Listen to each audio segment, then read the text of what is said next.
On passe au sport et maintenant focus donc sur la plongée en apnée profonde, une discipline méconnue mais impressionnante. On en parle avec notre invité. Bonjour Arnaud Bonjour. Gérald, vous êtes un apnéiste professionnel à seulement 23 ans, déjà un record du monde à votre actif. Et puis là, vendredi, il y a 2 jours, près de Nice, vous avez décroché la médaille de bronze que vous avez ici apportée sur notre plateau, médaille de bronze aux mondiaux. Que ressent-on quand on arrive à un tel niveau de compétition dans un cercle qui doit être relativement fermé? C'est tout d'abord un rêve qui s'accomplit, que j'ai eu à l'âge de 16 ans dans les eaux marseillaises.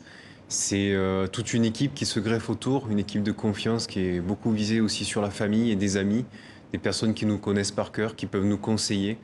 Et c'est des sensations qu'on ne peut pas ressentir à la surface. Des sensations justement, à voir les images, c'est assez impressionnant. Vous avez obtenu cette médaille de bronze en monopalme. Alors pour expliquer rapidement, c'est bien le fait d'avoir les deux pieds attachés à une seule palme, hein, c'est bien ça? Exactement, c'est comme les dauphins. On a les deux pieds attachés, on a une grosse voilure, ça permet de brasser beaucoup plus d'eau. Et c'est assez efficace parce qu'on peut descendre à des profondeurs qui sont assez démente. Jusqu'aujourd'hui, le record du monde est à 130 mètres. Ma plongée a été à 115 mètres. Et c'est vraiment un autre monde en bas. C'est pas mal, hein, 115 mètres, ça représente, pour donner une idée, l'équivalent d'un bâtiment de plus de 40 étages quand même. Donc c'est Exactement. impressionnant. On a une pression qui est à 11 kg par centimètre carré. Mes poumons font la taille d'une orange au fond de l'eau. J'ai beaucoup de pensées. J'ai pas envie de respirer, mais non plus de rester au fond. Voilà. Je sais qu'il faut remonter et profiter avec les personnes qui sont à la surface.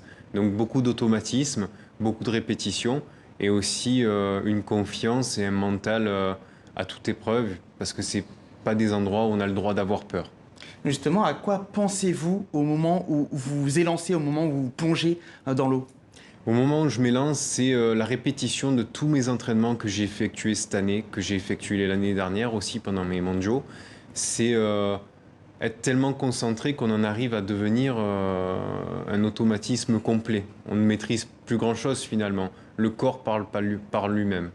Donc on se laisse aller, mais aussi on reste concentré et aussi on s'écoute.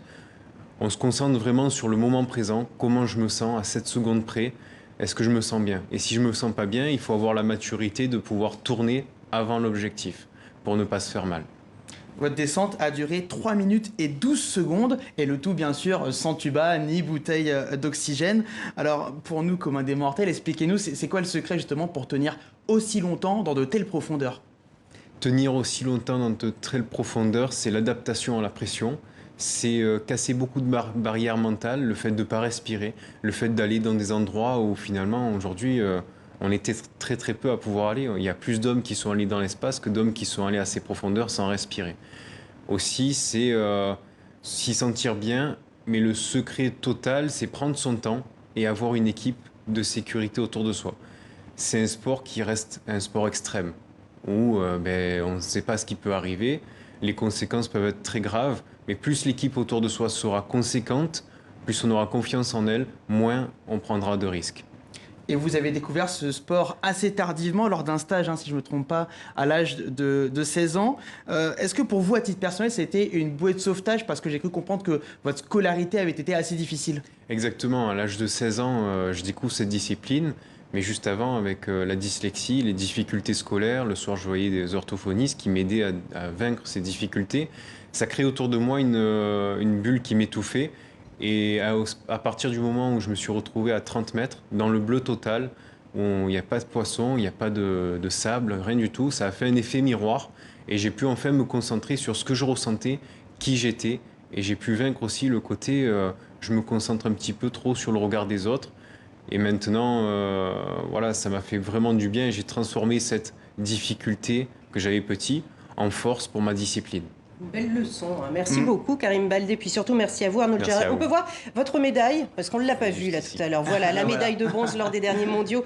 Bravo à vous, et puis peut-être un jour, discipline de Jeux Olympiques, qui sait. On l'espère. Oui. Merci beaucoup, merci Karim, merci à vous d'avoir suivi ce journal. Excellente suite de programme sur TV5 Monde. Bon dimanche.